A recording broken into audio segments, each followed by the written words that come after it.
रामपुर शहर में किशन नाम का एक गरीब मजदूर अपनी पत्नी और बच्चों के साथ एक कच्चे घर में रहता था। उसका घर पुरानी लकड़ी और टाट से बना हुआ था, जो सर्दी और बारिश से बचने के लिए पर्याप्त नहीं था। किशन दिन रात मेहनत और मजदूरी करता, लेकिन वो इतने पैसे नहीं कमा पा रहा था जिससे वो अपने परिवार के लिए एक पक्का घर बना सके। इस बार भी कड़ाके की सर्दी थी। एक रात सर्दी के साथ बहुत ज्यादा बारिश आनी शुरू हो गई। सर्दी, बारिश और तूफान एक साथ उस रात अपना कहर बरसा रहे थे। माँ, मुझे बहुत ठंड लग रही है, मेरा स्वेटर बिल्कुल गीला हो गया। माँ, मुझे भी बहुत ठंड लग रही है, सारे कपड़े बारिश के पानी से गीले हो रहे हैं। सुनो जी, घर की छत पर एक टाट की चादर और बिछा दो, बारिश का सारा पानी हमारे ऊपर गिर रहा है। बच्चों को भी बहुत ठंड लग रही है, ये कंबल पूरी तरह से भीग चुका है। सरला, तेज हवा और बारिश में टाट नहीं टिकेगा, मैंने ईंटें भी टिका कर देख ली हैं। हे भगवान, ठंड तो बढ़ती जा रही है। मैं थोड़ी आग जला देता हूँ।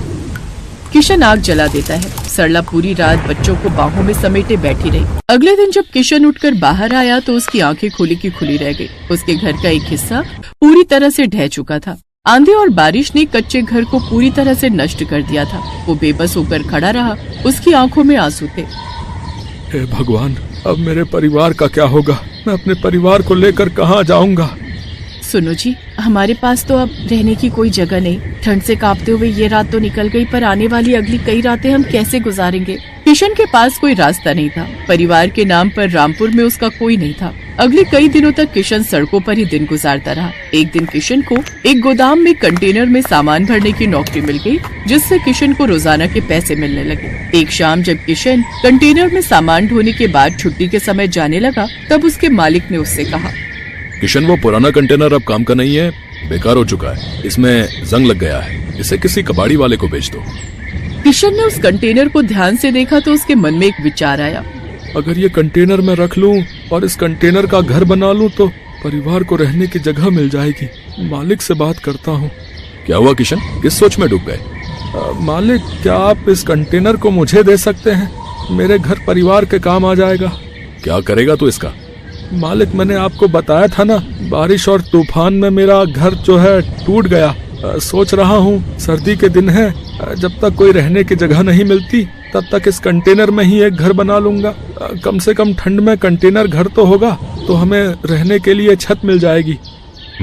ये बात है, तो फिर तो मैं तुझे मना नहीं करूंगा। ठीक है, ये तू ले जा, पर क्या तू इस कंटेनर में रहने के लिए घर बना पाएगा? कोशिश करूंगा मालिक, ठंड से बचने के लिए कुछ तो करना ही पड़ेगा ना। धन्यवाद मालिक।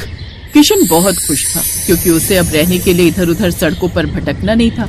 उसने मन ही मन ठान लिया था कि वो कंटेनर से घर बनाकर ही रहेगा। और फिर किशन ने सड़क के किनारे खाली मैदान में कंटेनर को रखवा दिया। ये तो बहुत गंदा है, पहले इसे साफ करना पड़ेगा। लाओ, मैं इसे धोने में तुम्हारी मदद कर देती हूँ। हाँ चलो, पहले इसे साफ ही कर लेते हैं। मैं जंग को थोड़ा रगड़ देता हूँ और जहाँ से थोड़ा टूटा हुआ है ठोक कर ठीक भी कर देता हूँ। बापू, हम भी घर बनाने में आपकी मदद करेंगे। हाँ बापू, अब सड़क पर बहुत ठंड लगती है, हम इस नए घर में रहेंगे। बापू, हमें अब ठंड नहीं लगेगी ना? नहीं, बिल्कुल भी ठंड नहीं लगेगी बेटा। मैं इस कंटेनर घर को ठंड के हिसाब से ही तैयार करवाऊंगा। हवा का नामो निशान भी नहीं आएगा इस घर के अंदर। हाँ, मैं इसे हर तरफ से ढक दूंगा। हाँ। किशन ने कंटेनर को साफ किया, लोहे की जंग को रगड़कर हटाया। उसने पेंट का एक डिब्बा लिया और पूरे कंटेनर को पेंट कर दिया और एक कबाड़ी वाले से कुछ बेकार लकड़ी के टुकड़े खरीद लिए और उन्हीं से उसने कटिंग करके लकड़ी के दरवाजे और खिड़की बना दी। छत बनाने के लिए पुराने टिन और प्लास्टिक की शीट्स का इस्तेमाल किया ताकि बारिश का पानी अंदर ना सके। पुरानी बोरी, कपड़ों और टाट को दीवारों के अंदर फिट कर दिया ताकि ठंडी हवा ना सके। किशन अभी घर बना ही रहा था कि तभी उसे पता चला कि पड़ोस के मंदिर में एक सेठ कंबल बांट रहे हैं। सरला, हमें गर्म कपड़ों और कंबल की बहुत जरूरत है। चलना, एक बार देखते हैं, शायद हमें भी कंबल मिल जाए। हाँ ठीक है, चलो चलते हैं, क्योंकि यहाँ बिछाने के लिए हमें चादर और कंबल की जरूरत पड़ेगी, जो हमारे पास नहीं है। सरला और किशन मंदिर की सीढ़ियों के पास पहुँचे तो सेठ भी सभी गरीबों में कंबल बांट रहे थे। किशन भी सरला के साथ लाइन में खड़ा हो गया। अभी किशन कंबल लेने ही लगा था कि तभी उसका मालिक, जहाँ पर वो काम करता था, आ जाता है।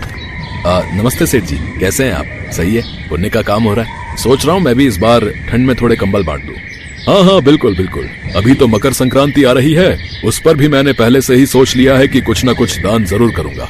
इसी बहाने भगवान से जुड़े रहने का अवसर प्राप्त होता है भाई, और किसी ना किसी की मदद भी हो जाती है। अरे किशन, तू और यहाँ पर तेरा कंटेनर घर बन गया क्या? जी मालिक, तैयार तो हो गया है, पर बिछाने और ओढ़ने के लिए कोई गर्म चादर या कंबल नहीं था। सुना कि मंदिर में ये सेठ जी कंबल बांट रहे हैं, तो वही लेने आए थे। तुम इसे जानते हो सतीश? हाँ सेठ जी, मेरे गोदाम में ही नौकरी करता है। एक कंटेनर बहुत खराब था, इसने बोला कि ये उसका घर बना लेगा। इसके पास रहने को छत नहीं थी, वही इससे पूछ रहा हूँ। बहुत बढ़िया बात है, कंटेनर का घर। अगर तुम बुरा ना मानो तो क्या तुम हमें दिखा सकते हो किशन? जी जी सेठ जी, जरूर, वहाँ उस तरफ। सेठ और किशन का मालिक जब कंटेनर के घर को देखते हैं तो दोनों हैरान रह जाते हैं। किशन की काबिलियत की वो दोनों बहुत तारीफ करते हैं। किशन बेटा, सचमुच तुमने ये कंटेनर का घर बनाकर बहुत अद्भुत काम किया है। मेरे मन में तो एक विचार आ रहा है। सतीश, अगर तुम साथ दो तो। क्या विचार सेठ जी, बताइए, मैं तो हमेशा आपके साथ खड़ा हूँ। मैं सोच रहा हूँ क्यों ना हम एक ऐसी फैक्ट्री लगाएं जहाँ पर कंटेनर के बने घर मिले। जिन लोगों के पास रहने के लिए घर नहीं होता, वो इन कंटेनर के घरों में रहकर आराम से अपनी परेशानी दूर कर सकते हैं। बस हमें और तुम्हें उस कंटेनर के घर का दाम तय करना है। और हाँ, कंटेनर के घर बनाने का सारा दिमाग हमारे किशन का होगा। किशन भी इस काम में हमारा पार्टनर बनेगा। ये तो बहुत बढ़िया विचार है सेठ जी। नेक काम में देरी कैसी, हम इस प्रोजेक्ट पर काम करना शुरू कर देते हैं। किशन के हुनर ने उसे नई दिशा दी। सेठ और उसके मालिक के साथ मिलकर उसने कंटेनर के घर बनाने का काम शुरू किया, जिसके लिए उसे अच्छी पेमेंट मिला करती थी, क्योंकि अब वो उनका पार्टनर बन गया था। किशन इन सब के लिए भगवान को धन्यवाद कहता है। किशन में एक खासियत थी, वो भले ही आज अमीर बन गया था, पर उसने बहुत से गरीबों को ठंड में कंटेनर घर मुफ्त में बांटे। और किशन ने कंटेनर घर में ही एक साथ बहुत से लोगों के रहने की सुख सुविधाएं भी देनी शुरू कर दी, क्योंकि वो जानता था कि गरीबों का दुख क्या होता है।